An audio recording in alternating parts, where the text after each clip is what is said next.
नमस्कार दोस्तों, आप सभी लोगों का सुहाना फ्री क्लासेस में बेहद ही स्वागत है। मैं आज आप सभी लोगों के सामने उपस्थित हूँ अपना दूसरा वीडियो लेकर, राजनीति शास्त्र यानी पॉलिटिकल साइंस का लेकर।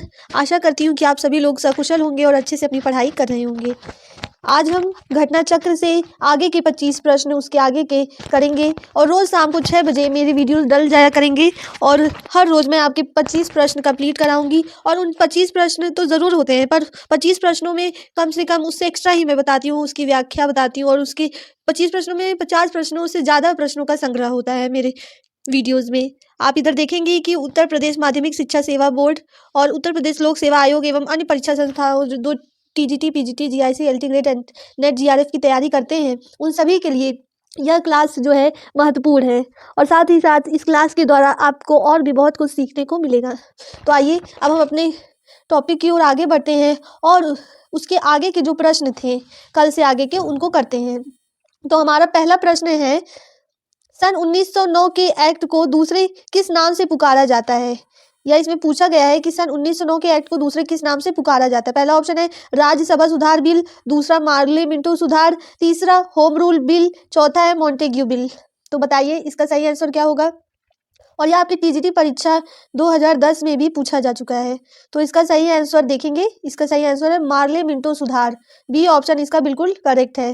सन 1909 के एक्ट को क्या कहते हैं? पार्लियामेंट्री सुधार। अब हम इसकी क्या देख लेते हैं, व्याख्या को भी देख लेते हैं। नवंबर 1906 में लॉर्ड कर्जन के स्थान पर लॉर्ड मिंटो को भारत का वायसराय नियुक्त किया गया और जॉन मार्ले को भारत का राज्य सचिव नियुक्त किया गया। किसको? जॉन मार्ले जो थे वो भारत को का राज्य सचिव उनको नियुक्त किया गया और लॉर्ड कर्जन जो थे उनके स्थान पर लॉर्ड मिंटो को भारत का वायसराय नियुक्त किया गया। भारतीय परिषद अधिनियम 1909 के तहत भारत के वायसराय लॉर्ड मिंटो भारत के सेक्रेटरी जॉन मार्ले के विचारों से सहमत थे। इनके द्वारा किए गए सुधारों को इसलिए मार्ले मिंटो सुधार के नाम से जाना। तो जो मार्ले मिंटो वायसराय थे और जो राज्य सचिव जॉन मार्ले थे, तो जॉन मार्ले के जो विचार थे वो लॉर्ड मिंटो के विचार से दोनों एक दूसरे से सहमत थे, इसलिए इसको क्या कहा गया, इस सुधार को मार्ले मिंटो सुधार भी कहा गया। अब हम थोड़ा अन्य महत्वपूर्ण तथ्यों को भी देख लेते हैं। मार्ले उदारवादी विचारों के व्यक्ति थे और भारतीय प्रशासन में सुधारों के क्या समर्थक थे। मार्ले मिंटो सुधार तमाम खासियतों के बावजूद भारतीयों की आकांक्षाओं पर खरा नहीं उतर सका, क्योंकि भारतीयों की मांग थी कि एक उत्तरदायित्वपूर्ण सरकार की स्थापना जो कि पूर्ण नहीं हो सकी। तो जो भारतीय थे वह चाहते थे कि एक उत्तरदायित्वपूर्ण सरकार की स्थापना की जाए जिसके प्रति उनका जो है सरकार का दायित्व हो, लेकिन उसको जो है मार्ले मिंटो सुधार में पूरा नहीं किया जा सका, इसलिए भारतीय क्या थे, निराश थे। मार्ले मिंटो सुधार की एक बहुत बड़ी कमी थी कि मुसलमानों के को अलग से प्रतिनिधित्व देना। यह इसकी सबसे बड़ी कमी थी कि मुसलमानों को अलग से जो है इलेक्शन में रिप्रेजेंटेशन देना चाहते थे। तो इस सुधार में सबसे बड़ी यही कमी थी, मुसलमान को अलग से प्रतिनिधित्व दे दिया गया।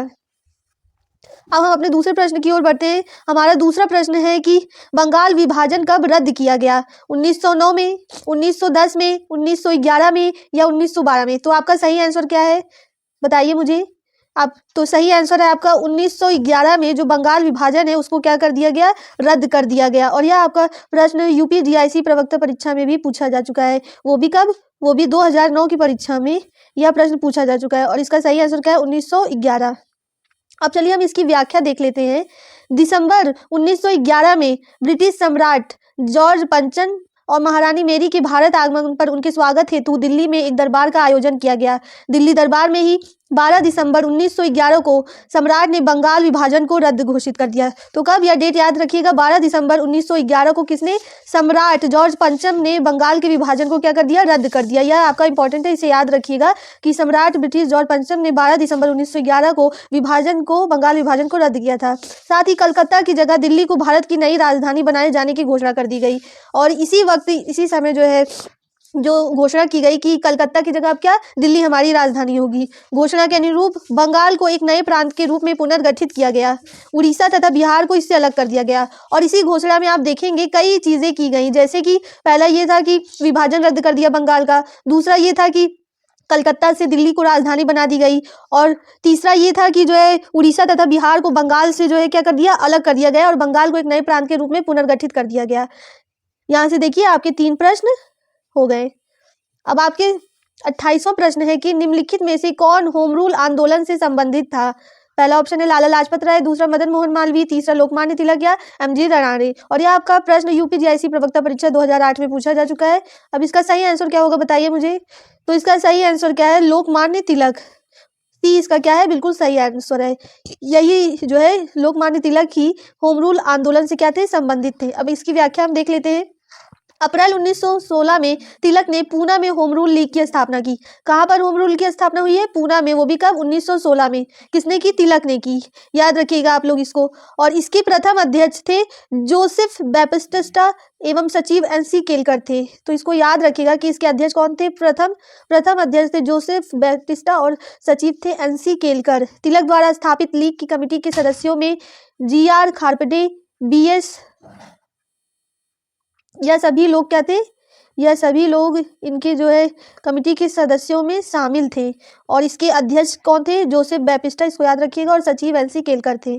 अब हम अपने दूसरे प्रश्न की ओर बढ़ते हैं कि होम रूल का मुख्य उद्देश्य था, होम रूल का मुख्य उद्देश्य क्या था, हमको वह बताना है। तो आपका प्रथम ऑप्शन है कि भारत के लिए पूर्ण स्वतंत्रता, दूसरा है भारत के लिए स्वशासन, तीसरा है भारत के लिए त्वरित स्वतंत्रता, और चौथा है उपरोक्त में से कोई नहीं। तो इसमें से आपको बताना है कि आपका सही आंसर क्या है। और यह उत्तराखंड के जीआईसी प्रवक्ता परीक्षा 2018 में पूछा गया है यह प्रश्न कि होम रूल आंदोलन का मुख्य उद्देश्य क्या था। तो बताइए इसका सही आंसर क्या होगा। इसका सही आंसर है भारत के लिए स्वशासन ही क्या था, होम रूल आंदोलन का मुख्य उद्देश्य था। अब हम इसकी व्याख्या को देख लेते हैं। भारत में होम रूल आंदोलन का मुख्य उद्देश्य स्वशासन की स्थापना था। तिलक ने अप्रैल 1916 में तथा एनी बेसेंट ने सितंबर 1916 में होम रूल लीग का गठन किया। तो तिलक के साथ उनकी जो एनी बेसेंट पार्टनर थी, उन्होंने सितंबर 1916 में दोनों ने मिलकर होम रूल लीग का गठन किया। तिलक ने तो अप्रैल 1916 में किया था, एनी बेसेंट ने सितंबर 1916 में होम रूल लीग का गठन किया। बाद में तिलक ने क्षेत्रीय भाषा में शिक्षा तथा भाषाई राज्यों की मांग को भी स्वराज की मांग से क्या कर दिया, जोड़ दिया। अब हम अपने दूसरे प्रश्न की ओर बढ़ते हैं। भारतीय राष्ट्रीय कांग्रेस की प्रथम महिला अध्यक्ष कौन थी, यह इंपॉर्टेंट है, इसको याद रखिएगा। प्रथम ऑप्शन है कि श्रीमती सरोजनी नायडू, श्रीमती एनी बेसेंट, श्रीमती कमला नेहरू या श्रीमती इंदिरा गांधी। इन चारों में से आपका सही आंसर क्या है बताइए। और इसमें आपको यह भी बताना है कि यूपीजीआईसी प्रवक्ता परीक्षा 2009 में यह प्रश्न पूछा जा चुका है, और यह मैं आशा करती हूँ आप सभी लोगों को पता होगा। इसका सही आंसर है Shrimati Annie Besant. Shrimati Annie Besant ही कांग्रेस की प्रथम महिला अध्यक्ष बनी थी। अब इसकी व्याख्या हम देख लेते हैं। श्रीमती एनी बेसेंट आयरलैंड से थी। कहाँ से, आयरलैंड से थी। वे 1907 से 1933 तक थियोसोफिकल सोसाइटी की प्रधान रही। किसकी प्रधान रही है, थियोसोफिकल सोसाइटी की वह क्या थी, प्रधान थी। वर्ष 1916 में होम रूल लीग का गठन किया। कब, 19 सितंबर के 1916 में एनी बेसेंट और अप्रैल के 1916 में तिलक ने होम रूल लीग की स्थापना किया था, गठन किया था। तथा वर्ष 1917 में भारतीय राष्ट्रीय कांग्रेस की क्या बनी थी, पहली अध्यक्ष बनी थी। तो किस वर्ष में बनी थी, 1917 में भारतीय राष्ट्रीय कांग्रेस की पहली अध्यक्ष कौन बनी थी, एनी बेसेंट। वर्ष 1925 ईस्वी में कानपुर में हुए भारतीय राष्ट्रीय कांग्रेस के 40वें अधिवेशन में सरोजनी नायडू कांग्रेस की प्रथम महिला अध्यक्ष बनी। यह जरूरी है आपका, यह बिल्कुल इंपॉर्टेंट है कि सरोजनी नायडू क्या बनी थी, कांग्रेस की प्रथम महिला अध्यक्ष। वो भी किस अधिवेशन में, 40वें अधिवेशन में। ये याद रखिएगा कि सरोजनी नायडू जो थी भारतीय राष्ट्रीय कांग्रेस की प्रथम महिला अध्यक्ष बनी थी। वो भी यह अधिवेशन कहाँ हुआ था, कानपुर में, और किस वर्ष में, 1925 ईस्वी में। ठीक है, अब दूसरे प्रश्न की ओर बढ़ते हैं। आपका दूसरा प्रश्न है कि भारतीय राष्ट्रीय कांग्रेस के प्रथम अधिवेशन की अध्यक्षता किसने की। तो आपका पहला ऑप्शन है एओ ह्यूम, दूसरा है डब्ल्यूसी बनर्जी, तीसरा है कादम्बिनी गांगुली और चौथा है आनंद मोहन बोस। और यह आपका क्वेश्चन उत्तराखंड के जीआईसी प्रवक्ता परीक्षा 2018 में पूछा जा चुका है। तो बताइए इसका सही आंसर क्या है। आशा करती हूँ कि आपको यह आंसर इसका आंसर अच्छे से ज्ञात होगा। इसका सही आंसर है डब्ल्यूसी बनर्जी ही थे वह जिन्होंने भारतीय राष्ट्रीय कांग्रेस के प्रथम अधिवेशन की क्या की थी, अध्यक्षता की थी। आइए अब हम इसकी क्या देख लेते हैं, व्याख्या को देख लेते हैं। भारतीय राष्ट्रीय कांग्रेस का प्रथम अधिवेशन दिसंबर 1985 ईस्वी में मुंबई में गोकुल दास तेजपाल संस्कृत कॉलेज के भवन में डब्ल्यूसी बनर्जी की अध्यक्षता में हुआ। कहां पर हुआ था, यह मुंबई में हुआ था प्रथम अधिवेशन। और कब हुआ था, दिसंबर 1985 ईस्वी में, यह याद रखिएगा बिल्कुल। और कहां पर, किस कॉलेज में हुआ था, गोकुल दास तेजपाल संस्कृत कॉलेज। कहाँ, गोकुल दास तेजपाल संस्कृत कॉलेज के भवन में डब्ल्यूसी बनर्जी की अध्यक्षता में हुआ था। जिसमें किसने, यह भी पूछा जाता है कि पहले अधिवेशन में किसने प्रतिनिधियों ने भाग लिया था। तो आप बताएंगे 72 प्रतिनिधियों ने पहले अधिवेशन में भाग लिया था। कांग्रेस की स्थापना एक अवकाश प्राप्त अंग्रेज अधिकारी एओ ह्यूम ने 1885 ईस्वी में किया था। तो यह भी पूछा जा सकता है कि कांग्रेस की स्थापना किसने की थी, तो आप बताइएगा कि कांग्रेस की स्थापना एक अवकाश प्राप्त अंग्रेज अधिकारी, कौन थे वह अंग्रेज अधिकारी? वह अंग्रेज अधिकारी थे एओ ह्यूम। कब की थी उन्होंने? 1885 ईस्वी में किया था। यहाँ तक आप सभी को आशा करती हूँ समझ में आ गया होगा। अब हम अपने दूसरे प्रश्न की ओर बढ़ते हैं। हमारा दूसरा प्रश्न है कि भारत में महात्मा गांधी को जन आंदोलन का प्रथम अनुभव हुआ, कब हुआ उनको जन आंदोलन का प्रथम अनुभव? पहला ऑप्शन है चंपारण में, दूसरा बरदोली में, और तीसरा है चौरी चौरा में, और चौथा है डांडी में। और यह प्रश्न आपका यूपीजीआईसी प्रवक्ता परीक्षा 2009 में पूछा जा चुका है। तो बताइए इन चारों में से सही आंसर क्या है आपका? इन चारों में से आपका सही आंसर है चंपारण में। चंपारण ही वह जगह थी जहां पर महात्मा गांधी को जन आंदोलन का प्रथम अनुभव हुआ। अब चलिए हम इसकी व्याख्या को देख लेते हैं। महात्मा गांधी ने भारत में सत्याग्रह आंदोलन की शुरुआत बिहार के चंपारण से की थी। अपनी सत्याग्रह की आंदोलन की शुरुआत कहाँ से की थी? वहां से, बिहार के चंपारण में। बिहार के चंपारण से उन्होंने यह की थी। चंपारण में किसानों को 1 बीघा जमीन के 3/20वें भाग 3 कट्टा पर नील की खेती हेतु अंग्रेजों द्वारा बाध्य किया जाता था। इसे 3 कठिया पद्धति कहते थे। तो वहां चंपारण में क्या समस्या थी कि जो किसानों को उनके 1 बीघा जमीन में 3/20वें भाग में नील की खेती हेतु बाध्य करते थे कि वह उसमें जो है खेती करे नील की। और नील की खेती करने से क्या होते थे? भूमि हो जाया करते थे बंजर। उससे किसानों का बहुत ज़्यादा घाटा हुआ करता था। इसलिए महात्मा गांधी को बुलाया गया था उनके साथ जो है, और वहाँ पर ही उन्होंने प्रथम बार जो है क्या अनुभव किया? जन आंदोलन का प्रथम अनुभव किया चंपारण में, बिहार के। तो आइए हम अपने दूसरे प्रश्न की ओर बढ़ते हैं। हमारा दूसरा प्रश्न है कि निम्नलिखित में से किस एक अधिनियम में सिख, यूरोपियन और भारतीय क्रिश्चियनों के लिए सांप्रदायिक निर्वाचन शामिल है? पहला ऑप्शन है 1833 का चार्टर एक्ट, 1909 का मार्ले मिंटो सुधार एक्ट, तीसरा है 1919 का भारत शासन अधिनियम, और चौथा ऑप्शन है 1935 का भारत शासन अधिनियम। और यह आपका यूपीजीआईसी प्रवक्ता परीक्षा 2008 में प्रश्न पूछा जा चुका है। तो बताइए इसका सही आंसर क्या होगा? इसका सही आंसर है सी। क्या है आंसर? सी। 1919 का भारत शासन अधिनियम के द्वारा ही सिख, यूरोपियन और भारतीय क्रिश्चियनों के लिए क्या किया गया? सांप्रदायिक निर्वाचन को शामिल किया गया। अब इसकी व्याख्या को हम देख लेते हैं। भारत में सर्वप्रथम 1909 के मार्ले मिंटो सुधार अधिनियम द्वारा फूट डालो और राज करो की नीति के तहत मुसलमानों के लिए पृथक सांप्रदायिक निर्वाचन का प्रावधान किया गया। मैंने अभी आपको ऊपर बताया था ना कि 1909 के मार्ले मिंटो सुधार की सबसे बड़ी कमी क्या थी कि सांप्रदायिक निर्वाचन का उसमें प्रबंध किया गया था मुसलमानों के लिए अलग से। और यह उनका क्या था? जो है कौन सी नीति थी? फूट डालो और राज करो, यही नीति थी उनकी, जिसकी वजह से क्या मुसलमानों के लिए पृथक सांप्रदायिक निर्वाचन का प्रावधान किया गया। 1919 के भारत शासन अधिनियम, जिसको हम दूसरे नाम से भी जानते हैं, क्या नाम है उसका? मॉन्टेग्यू चेम्सफोर्ड सुधार के द्वारा सिख, यूरोपियन और भारतीय क्रिश्चियनों को भी सांप्रदायिक निर्वाचन में शामिल कर लिया गया। तो इसी जो अधिनियम के द्वारा सिख, यूरोपियन और भारतीय क्रिश्चियनों को सांप्रदायिक निर्वाचन में शामिल किया गया, और इसका दूसरा नाम भी है मॉन्टेग्यू चेम्सफोर्ड सुधार। अब 1935 के भारत शासन अधिनियम के तहत सांप्रदायिक निर्वाचन का और विस्तार करते हुए उसमें दलितों, महिलाओं और मजदूरों को भी शामिल किया गया। तो यहाँ आप देखेंगे 3 स्टेप है। 1909 के पार्लियामेंट्री सुधार में क्या किया गया कि सिर्फ मुसलमानों को सांप्रदायिक निर्वाचन का प्रावधान किया गया। अब 1919 में उसके 10 साल बाद जो है यूरोपियन, सिख और जो बाकी लोग थे क्रिश्चियन भारत के, उन सभी के लिए भी सांप्रदायिक निर्वाचन को उनको शामिल कर लिया गया। फिर 1935 के भारत शासन अधिनियम के तहत जो दलित थे, महिलाएं थे और मजदूर थे, वो तो उस सांप्रदायिक निर्वाचन को और विस्तार करते हुए इन सभी के लिए अलग से सांप्रदायिक निर्वाचन की व्यवस्था की गई। तो आइए हम यहाँ तक आशा करती हूँ आपको समझ में आ चुका होगा। अब अपने दूसरे प्रश्न की ओर आगे बढ़ते हैं। भारत में पहली बार सांप्रदायिक निर्वाचन प्रणाली कब आरंभ हुई? तो बताइए 1861 में, 1892 में, 1909 में या 1911 में? तो पहली बार सांप्रदायिक निर्वाचन प्रणाली कब आरंभ हुई? और यह आपका यूपीजीआईसी परीक्षा 2020 में रिसेंट में ही पूछा गया है यह प्रश्न, तो यह इंपॉर्टेंट है। तो बताइए इसका सही आंसर है 1909 में पहली बार सांप्रदायिक निर्वाचन प्रणाली आरंभ हुई। 1909 में मार्ले मिंटो सुधार को अवगत कराया गया था, प्रावधान लाया गया था ना। मार्ले और मिंटो एक दूसरे से सहमत थे, जिसकी वजह से इसको क्या कहा गया? मार्ले मिंटो सुधार भी कहा गया। इसमें मुसलमानों को अलग से जो है क्या सांप्रदायिक निर्वाचन की व्यवस्था की गई थी। आइए अब हम दूसरा प्रश्न देखते हैं। द्वैध शासन प्रणाली राज्यों में लागू की गई थी। इसका ऑप्शन है 1909 के अधिनियम द्वारा, 1919 के अधिनियम द्वारा, 1935 के अधिनियम द्वारा, या इनमें से कोई नहीं। तो इसका सही आंसर बताइए कि इसमें से क्या सही होगा।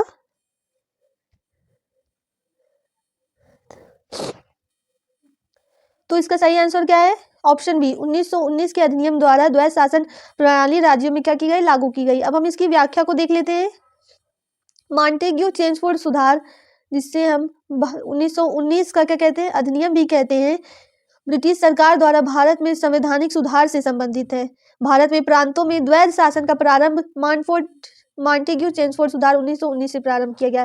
तो प्रांतों में जो द्वैध शासन का प्रारंभ किससे शुरू हुआ? मॉन्टेग्यू चेम्सफोर्ड के सुधार से 1919 आरंभ किया गया, जिसे भारत सरकार अधिनियम 1919 भी कहा जाता है। इस अधिनियम में पहली बार उत्तरदायी शासन शब्दों का स्पष्ट प्रयोग किया गया था। इस अधिनियम के तहत प्रांतों में विषयों को आरक्षित एवं हस्तांतरित दो भागों में बांटा गया। तो इसमें क्या किया गया? प्रांतों को आरक्षित एवं हस्तांतरित दो भागों में क्या किया गया? बांट दिया गया। इनमें हस्तांतरित विषयों का प्रशासन विधायिका के चयनित सदस्यों को सौंपा गया, जबकि आरक्षित जो है विषय गवर्नर की नई कार्यकारिणी के पास ही रहे। यह दोहरी शासन प्रणाली 1921 से 1937 तक 9 प्रांतों में चलती रही। केवल बंगाल में 1924 से 1927 और मध्य प्रांत में 1924 से 1926 तक निलंबित रही। तो यह याद रखिएगा कि इस शासन अधिनियम के द्वारा पहली बार जो है दो उत्तरदायी शासन का स्पष्ट प्रयोग किया गया, और इसमें प्रांतों को दो विषयों में बांट दिया गया, एक आरक्षित और दूसरा हस्तांतरित। हस्तांतरित विषयों को किसको दिया गया? विधायिका के चयनित सदस्यों को सौंपा गया, और जबकि आरक्षित को विषय गवर्नर की कार्यकारिणी के पास ही रहे। लेकिन इसमें दोहरी शासन प्रणाली जो थी ये किसमें? 9 प्रांतों में चलती रही। केवल बंगाल में 1924, सिर्फ बंगाल में अगर कोई आपसे पूछे तो 1924 से 1927 और 1924 से 1926 तक क्या कर रही? निलंबित रही थी। अब अपने दूसरे प्रश्न की ओर आगे बढ़ते हैं। भारत में द्वैध शासन अधिनियम का आरंभ इस अधिनियम के अंतर्गत हुआ था। द्वैध शासन व्यवस्था, तो इसमें से आपका सही आंसर क्या है? जरा मुझे बताइए। अभी आपको मैंने ऊपर बताया ना, पहला ऑप्शन है 1909 में, दूसरा 1919 में, और तीसरा 1928 में, और चौथा 1935 में। तो इसमें से आपका सही आंसर क्या है? इसमें से आपका सही आंसर है बी 1919 में मॉन्टेग्यू चेम्सफोर्ड अधिनियम या भारत शासन अधिनियम 1919 जो था, यह इसी में ही जो है द्वैध शासन व्यवस्था की गई। और यह प्रश्न आपका यूपीजीएससी परीक्षा 2020 में पूछा जा चुका है, रिसेंट के क्वेश्चन है, और यह इंपॉर्टेंट है आपके लिए। अब इसकी व्याख्या को हम देख लेते हैं। अपने दूसरे प्रश्न की ओर चलिए बढ़ते हैं, व्याख्या हम साथ में देखेंगे सबका। दिए गए निम्न भारतीय अधिनियमों में किस अधिनियम के द्वारा भारतीय प्रांतों में द्वैध शासन की स्थापना की गई? फिर से वही प्रश्न आपसे पूछा गया है। 1909 का भारत शासन अधिनियम, 1919 का भारत शासन अधिनियम, 1935 का भारत शासन अधिनियम, या 1947 का भारतीय स्वतंत्रता अधिनियम। और यह आपका टीजीटी परीक्षा में 2021 का क्वेश्चन है। तो बताइए इसमें से आपका सही आंसर क्या है? 1919 का भारत शासन अधिनियम इसका क्या है? सही आंसर है। इसके द्वारा ही प्रांतों में द्वैध शासन की स्थापना की गई थी, और इसे मॉन्टेग्यू चेम्सफोर्ड अधिनियम भी कहते हैं ना, याद है ना आपको? चलिए हम अपने दूसरे क्वेश्चन को देख लेते हैं। भारत सरकार अधिनियम 1919 निम्न में से किस पर आधारित है? पहला ऑप्शन है मार्ले मिंटे सुधार, दूसरा है मॉन्टेग्यू चेम्सफोर्ड रिपोर्ट, या तीसरा है रैमजे मैकडोनल्ड अवार्ड, या चौथा है नेहरू रिपोर्ट। तो भारत सरकार अधिनियम 1919 आप तो जानते हैं ना किस पर आधारित है? इसे और भी इस नाम से क्या जाना जाता है? मॉन्टेग्यू चेम्सफोर्ड रिपोर्ट से। और यह आपका क्या है? सही आंसर है। और यह प्रश्न आपका यूपीजीएससी प्रवक्ता परीक्षा 2017 में पूछा जा चुका है। चलिए अब हम अपने दूसरे प्रश्न की ओर आगे बढ़ते हैं। रॉलेट एक्ट किस वर्ष में पारित किया गया? पहला ऑप्शन है 1931, 1919, या 1920, या 1942। तो आपका सही आंसर क्या है? 1919 में क्या रॉलेट एक्ट पारित किया गया। कब है? 1919 में। और यह आपका यूपीजीडीसी प्रवक्ता परीक्षा 2012 में पूछा गया था। तो रॉलेट एक्ट किस वर्ष में पारित किया गया? 1919 में। अब आइए अब हम इसकी व्याख्या को अच्छी तरीके से देख लेते हैं और समझते हैं कि क्या क्या हुआ था। भारत में बढ़ रही क्रांतिकारी गतिविधियों को रोकने के लिए सरकार ने 1917 में, कब? 1917 में न्यायाधीश सिडनी रॉलेट की अध्यक्षता में एक समिति का गठन किया। न्यायाधीश का नाम क्या था? Sydney Rowlatt. कब? 1917 में। इस समिति के सुझाव पर 17 मार्च 1919 को रॉलेट एक्ट नामक कानून बनाया गया। तो कब बनाया गया? 17 मार्च 1919 में। आपसे पूछा जाए तो रॉलेट एक्ट कब बनाया गया? 17 मार्च 1919। इस कानून के द्वारा अंग्रेजी सरकार किसी को भी बिना मुकदमा चलाए अनिश्चित काल तक जेल में रख सकती थी। यह कितना बड़ा जो है अनफेयर कानून था ये, बिल्कुल, कि बिना मुकदमा चलाए अनिश्चित काल तक जेल में रख सकती थी। इससे तो सरकार कुछ भी कर सकती थी ना। तो यह इस जो है रॉलेट एक्ट में सुझाव दिया गया था। इसी कारण बिना वकील, बिना अपील, बिना दलील का कानून कहा गया है। यह व्यक्तिगत स्वतंत्रता पर कुठारघात था, इसीलिए इसको और भी किस नाम से जाना जाता है? बिना वकील, बिना अपील, बिना दलील का कानून, इसे कहा गया। और यह जो स्वतंत्रता पर क्या था? बहुत बड़ा प्रहार था। भारतीय जनता ने काला कानून कहकर इसकी आलोचना की, और इसे भारतीय जनता ने क्या कहा? इसे भारतीय जनता ने काला कानून नाम से इसे संबोधित किया और इसकी खूब आलोचना की, इसके अगेंस्ट रहे।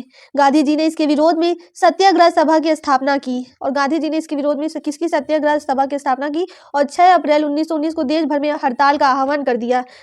कब? 6 अप्रैल 1919 में क्या कर दिया? हड़ताल कर दिया सभी लोगों ने इसके अगेंस्ट।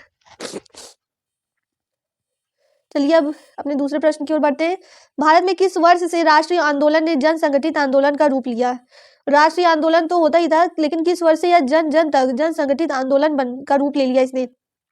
पहला ऑप्शन है 1857, दूसरा 1885, तीसरा 1914 या चौथा 1919। तो आपका सही आंसर क्या होगा? यह प्रश्न आपका यूपीजीडीसी प्रवक्ता परीक्षा 2012 में पूछा जा चुका है। तो आपका सही आंसर क्या होगा? आपका सही आंसर है 1919। 1919 ही बिल्कुल आपका करेक्ट आंसर है। अब इसकी हम जो है व्याख्या को देख लेते हैं। रॉलेट एक्ट मार्च 1919 में लागू किया गया। कब? 1919 में, जिसके विरुद्ध गांधी जी ने 6 अप्रैल 1919 को देशव्यापी हड़ताल का आयोजन कराया था। गांधी जी ने रॉलेट सत्याग्रह के लिए 3 राजनीतिक मंचों का उपयोग किया था। होम रूल लीग का उपयोग किया था। होम रूल लीग की स्थापना किसने की थी? मैंने आपको बताया था ना, तिलक ने अप्रैल 1916 में, और एनी बेसेंट ने सितंबर 1916 में इसकी स्थापना की थी। और दूसरा है खिलाफत आंदोलन, और तीसरा है सत्याग्रह सभा। इन तीनों का राजनीतिक मंचों का जो है गांधी जी ने उपयोग किया था। अतः राष्ट्रीय आंदोलन में जन संगठित आंदोलन का रूप 1919 में रॉलेट एक्ट के खिलाफ ही दिखता है। कब? रॉलेट एक्ट के खिलाफ ही जन संगठन सब लोग हो गए, और यह कब हुआ? 1919 में। आशा करती हूँ यहाँ तक आपको समझ में आ गया होगा। आइए अब हम अपने दूसरे प्रश्न की ओर बढ़ते हैं। निम्नलिखित में से कौन सा युग्म सही सुमेलित नहीं है? आपको परीक्षा में यह बिल्कुल प्रश्न को ध्यान से पढ़ना होता है। लास्ट में यह बोल देता है सही सुमेलित नहीं है, और कुछ बच्चे जो है इसको सही से नहीं पढ़ते और परीक्षा में प्रश्नों को गलत करके चले आते हैं। पहला ऑप्शन है आपका मोतीलाल नेहरू। क्या दिया? नेहरू रिपोर्ट इन्होंने दिया। एम.ए. जिन्ना, खिलाफत आंदोलन। तीसरा ऑप्शन है एम.के. गांधी, चंपारण आंदोलन। और चौथा ऑप्शन है सुभाष चंद्र बोस, फॉरवर्ड ब्लॉक। तो इसमें से बताइए, इसमें से कौन सा सही नहीं है? सही नहीं है इन सब में से। और यह आपका यूपी पीजीटी परीक्षा 2021 में पूछा जा चुका है, पीजीटी में, और यह प्रश्न रिसेंट में पूछा गया है, तो यह इंपॉर्टेंट है आपके लिए। तो बताइए इसमें से आपका सही आंसर क्या है? इसमें से आपका सही आंसर है एम.ए. जिन्ना, खिलाफत आंदोलन। यह आपका सही सुमेलित नहीं है। सुभाष चंद्र बोस ने फॉरवर्ड ब्लॉक सही है, एम.के. गांधी चंपारण आंदोलन भी सही है, मोतीलाल नेहरू की नेहरू रिपोर्ट भी बिल्कुल सही है। तो आपका सही आंसर इसमें से क्या है? एम.ए. जिन्ना, खिलाफत आंदोलन। अब हम चलिए इसकी व्याख्या को देख लेते हैं। ब्रिटेन तथा उसके सहयोगियों द्वारा तुर्की की उस्मानिया सल्तनत और उसके सुल्तान, जिसे मुसलमान अपना खलीफा धर्म गुरु मानते थे, के विरुद्ध कार्यवाही का भारतीय मुस्लिम समुदाय द्वारा विरोध किया गया, जिसे खिलाफत आंदोलन कहा जाता है। तो किसने? ब्रिटिश उसके सहयोगियों ने, जो मुस्लिम जिन्हें अपना धर्मगुरु मानते थे, खलीफा को, तुर्की के उस्मानिया सल्तनत और उसके सुल्तान को, उसके खिलाफ जब जो है ब्रिटेन तथा उसके सहयोगियों ने कार्रवाई की, तो भारतीय मुस्लिम समुदाय ने विरोध कर दिया और उनके खिलाफ क्या? खिलाफत आंदोलन की शुरुआत कर दी। नवंबर 1919 में दिल्ली में आयोजित अखिल भारतीय खिलाफत सम्मेलन में इस कार्यवाही का विरोध करने का निर्णय किया गया तथा अली बंधुओं, कौन? अली बंधुओं कौन थे? मोहम्मद अली एक थे और दूसरे क्या थे? शौकत अली, इसलिए दोनों का नाम क्या रख दिया? अली बंधुओं। मौलाना आजाद, हकीम अजमल खान तथा हसरत मोहानी के नेतृत्व में खिलाफत कमेटी गठित की गई। किसके किसके नेतृत्व में? अली बंधुओं के, मौलाना आजाद, हकीम अजमल खान और तथा हसरत मोहानी के नेतृत्व में। मोहम्मद अली जिन्ना इस आंदोलन से संबंधित नहीं थे। अन्य तीनों विकल्प क्या है आपके? सही सुमेलित है इसमें, और दूसरा ऑप्शन क्या है आपका? गलत है। अब हम आपके दूसरे प्रश्न की ओर जाते हैं। खिलाफत आंदोलन का प्राथमिक उद्देश्य क्या था? पहला ऑप्शन है तुर्की के खलीफा को समर्थन प्रदान करना, भारतीय मुसलमानों की सद्भावना प्राप्त करना। तीसरा ऑप्शन है भारतीय मुसलमानों को राष्ट्रीय आंदोलन की मुख्य धारा में लाना, और चौथा ऑप्शन है भारत में हिंदू मुसलमान एकता सुनिश्चित करना। बताइए इसमें से सही आंसर क्या होगा? और यह आपका 2008 के यूपी जीआईसी प्रवक्ता परीक्षा में पूछा जा चुका है। तो इसका सही आंसर क्या है? तुर्की के खलीफा को समर्थन प्रदान करना, यही क्या था? खिलाफत आंदोलन का शुरुआती उद्देश्य था, प्राथमिक उद्देश्य था। जो तुर्की के खलीफा थे उन सभी के क्या थे? धर्मगुरु थे, और उनको समर्थन प्रदान करना ही खिलाफत आंदोलन का प्राथमिक उद्देश्य था। अब इसकी क्या देख लेते हैं? हम व्याख्या को देख लेते हैं। खिलाफत आंदोलन के साथ राष्ट्रवादी आंदोलन में एक नई धारा जुड़ गई। शिक्षित मुसलमानों की युवा पीढ़ी परंपरागत ईश्वर भक्तों और धर्माचार्यों का वर्ग लगातार ज्यादा उग्र और राष्ट्रवादी हो रहा था। हिंदुओं और मुसलमानों द्वारा मिलकर राजनीतिक लड़ाई लड़ने की पृष्ठभूमि लखनऊ समझौते ने पहले ही तैयार कर दी थी। किस समझौते ने? लखनऊ समझौते ने यह तैयार की थी। रोलेट एक्ट के विरुद्ध हुए राष्ट्रवादी आंदोलन ने सभी भारतीयों को समान रूप से प्रभावित किया। रोलेट एक्ट ने सभी भारतीयों को, चाहे मुसलमान हो या हिंदू हो, सभी को समान रूप से ही उन पर प्रभाव डाला है। इसके परिणाम स्वरूप राजनीतिक आंदोलन में हिंदू एवं मुसलमान एक साथ हो गए। तो इसके परिणाम में क्या हुआ कि हिंदू और मुसलमान एक हो गए और एक साथ इसका क्या करने लगे? विरोध करने लगे। राजनीतिक रूप से सजग मुसलमान ब्रिटेन तथा उसके मित्र राष्ट्रों द्वारा तुर्की साम्राज्य के प्रति किए गए व्यवहार से क्षुब्ध थे। मतलब बिल्कुल क्षुब्ध थे। जो तुर्की साम्राज्य के खिलाफ ब्रिटेन एवं उसके सहयोगी मित्र देशों ने जो व्यवहार किया, उसकी वजह से तुर्की के सुल्तान को कुछ मुस्लिम खलीफा स्वीकार करते थे। इसे मुस्लिमों ने तुर्की के सुल्तान को अपमानित किए जाने का विरोध किया। इसी संदर्भ में अली बंधुओं, मौलाना आजाद, हकीम अजमल खां तथा हसरत मोहानी के नेतृत्व में एक खलीफा कमेटी बनाई गई। क्या? खलीफा कमेटी। इसके साथ ही पूरे देश में आंदोलन शुरू हो गया। इस आंदोलन को खिलाफत आंदोलन कहते हैं। क्या? खिलाफत आंदोलन ही इस आंदोलन को कहा जाता है। इस प्रकार खिलाफत आंदोलन का प्राथमिक उद्देश्य तुर्की के सुल्तान अथवा खलीफा को समर्थन प्रदान करना था। आशा करती हूँ कि यहाँ तक आपको समझ में आ चुका होगा। अब अपने दूसरे प्रश्न की ओर हम आगे बढ़ते हैं। अब इस प्रश्न में आपको बताना है कि निम्न में से कौन सा सुमेलित नहीं है। प्रश्नों को ध्यान से पढ़िए परीक्षा में और उनका सही उत्तर लगा के आया करिए। इसमें पूछा है कि सही सुमेलित नहीं है। पहला ऑप्शन है मोतीलाल नेहरू, नेहरू रिपोर्ट। दूसरा जिन्ना, खिलाफत आंदोलन। तीसरा गांधी जी, चंपारण सत्याग्रह। Subhash Chandra Bose, forward block. और यह आपके यूपीपीएससी प्रवक्ता परीक्षा 2008 में यह प्रश्न क्या किया गया है? पूछा गया है। इसमें से आप बताइए कौन सा सही सुमेलित नहीं है। तो आपका सही आंसर क्या है? जिन्ना, खिलाफत आंदोलन। मोतीलाल नेहरू ने तो नेहरू रिपोर्ट दी ही थी। गांधी जी ने चंपारण सत्याग्रह किया था। सुभाष चंद्र बोस का है फॉरवर्ड ब्लॉक। जिन्ना तो खिलाफत आंदोलन से संबंधित ही नहीं थे। तो यह दूसरा ऑप्शन क्या हो गया आपका? गलत हो गया और यह बिल्कुल सही है, बी ऑप्शन। अब हम इसकी क्या देख लेते हैं? व्याख्या देख लेते हैं। मोहम्मद अली जिन्ना जब वे राष्ट्रवादी थे, खिलाफत आंदोलन को देश की स्वतंत्रता के आंदोलन से जोड़ने के विरोधी थे। तो मोहम्मद अली जिन्ना तो खिलाफत आंदोलन की स्वतंत्रता को देश की स्वतंत्रता के आंदोलन से जोड़ने के लिए क्या थे? विरोध में थे। उन्होंने गांधी जी को राजनीति में धर्म को न लाने की सलाह दी थी। उन्होंने खिलाफत आंदोलन में गांधी जी की भागीदारी के विरुद्ध गांधी जी को सावधान किया ताकि वे मुस्लिम धार्मिक नेताओं एवं उनके अनुयायियों के कट्टरपन को प्रोत्साहित ना करें। तो उन्होंने गांधी जी को सावधान किया, जो मुस्लिम धार्मिक नेता थे एवं उनके अनुयायी थे, उसके कट्टरपन को जो है उसको उकसाए ना, प्रोत्साहित ना करें। सॉरी। जबकि अन्य विकल्प मोतीलाल नेहरू, नेहरू रिपोर्ट जो कि 1928 में आई थी। कब आई थी नेहरू रिपोर्ट? यहाँ से आप याद रखिएगा, यह इंपॉर्टेंट है। नेहरू रिपोर्ट मोतीलाल नेहरू ने पेश की थी और यह 1928 में हुई थी। और चंपारण सत्याग्रह कब हुआ था? 1917 ईस्वी में हुआ था, गांधी जी ने की थी। और सुभाष चंद्र बोस फॉरवर्ड ब्लॉक कब हुआ? 1939 ईस्वी में। यह सब क्या है आपका? सही सुमेलित है। अब चलिए हम अपने दूसरे प्रश्न की ओर बढ़ते हैं। 1919 के जलियांवाले बाग की जांच के लिए जो समिति गठित की गई वह जानी जाती है। यह इंपॉर्टेंट है आपका। पहला ऑप्शन है नेहरू समिति, दूसरा है प्रारूप समिति, तीसरा है हंटर समिति और चौथा है मुदिमेन समिति। और यह आपका यूपीपीएससी प्रवक्ता परीक्षा 2009 में पूछा जा चुका है। आप इसका प्रश्न का सही आंसर बताइए। इसका सही आंसर है हंटर समिति।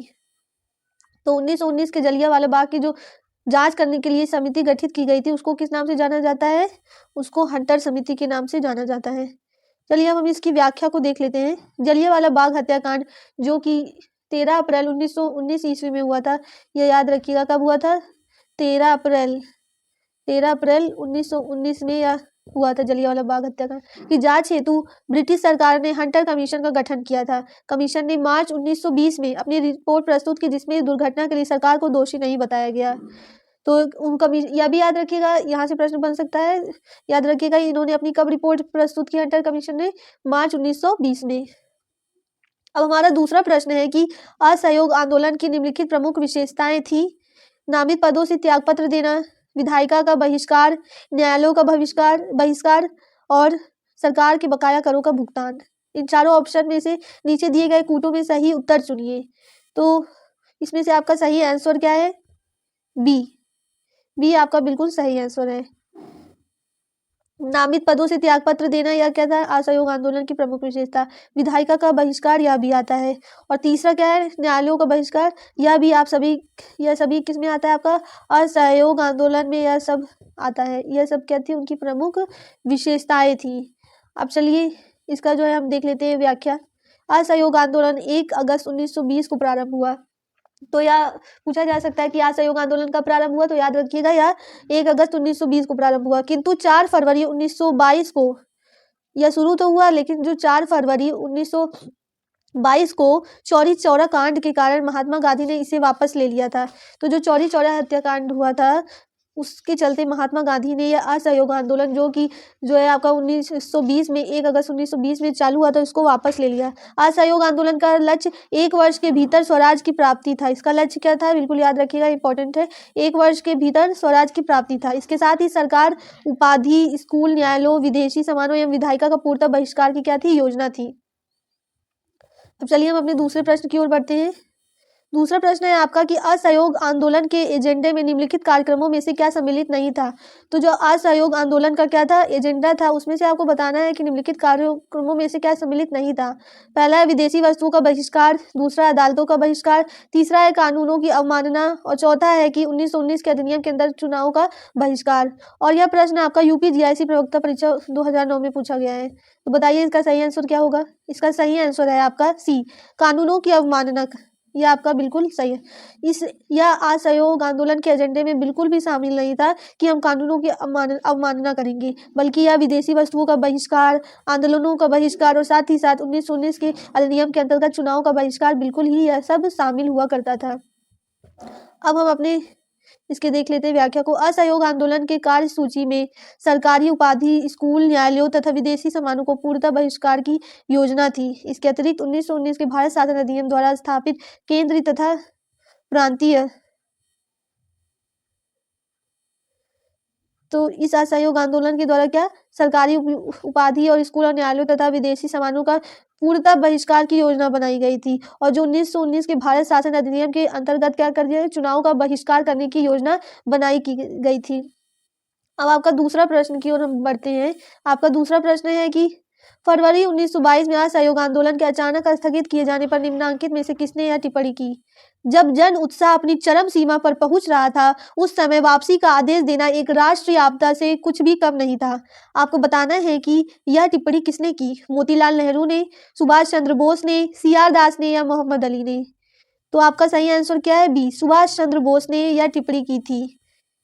सबसे ज्यादा निराश सुभाष चंद्र बोस ही हुए थे जब महात्मा गांधी ने 1 अगस्त 2020 से शुरू किए गए असहयोग आंदोलन को चौरी चौरा कांड जो हुआ था उसके कारण वापस ले लिया था 2022 में। और उन्होंने यह टिप्पणी की थी कि जब जन उत्साह अपनी चरम सीमा पर पहुंच रहा था, उस समय वापसी का आदेश देना एक क्या है, राष्ट्रीय आपदा से कुछ कम नहीं था। और यह आपका यूपी जीआईसी प्रवक्ता परीक्षा 2009 में पूछा गया है प्रश्न। अब चलिए अब हम इसकी व्याख्या को देख लेते हैं। 1920 से 22 में गांधी जी के नेतृत्व में असहयोग आंदोलन चल रहा था कि 4 फरवरी 1922 को उत्तर प्रदेश के गोरखपुर जिले, कहाँ, उत्तर प्रदेश के गोरखपुर जिले, इसको याद रखिएगा, चौरी चौरा नामक स्थान के थाने पर जनता ने आक्रमण करके पुलिस के 23 जवानों को जिंदा जला दिया। कितने जवानों, आप बताइएगा कितने, 23 जवानों को जिंदा जला दिया गया इस चौरी चौरा कांड में।